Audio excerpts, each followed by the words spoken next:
জয়তু স্বামীজি মহারাজ।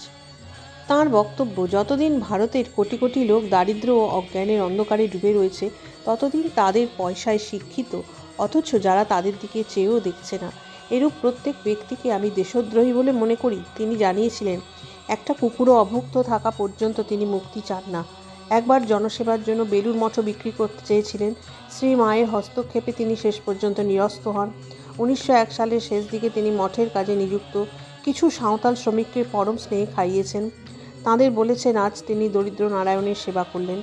একসময় তিনি অন্যদের বলেছেন, ইচ্ছে হয় মঠ মন্দির সব বিক্রি করে এইসব দিন দরিদ্র মানুষের সেবায় জীবনটা দিয়ে দিই।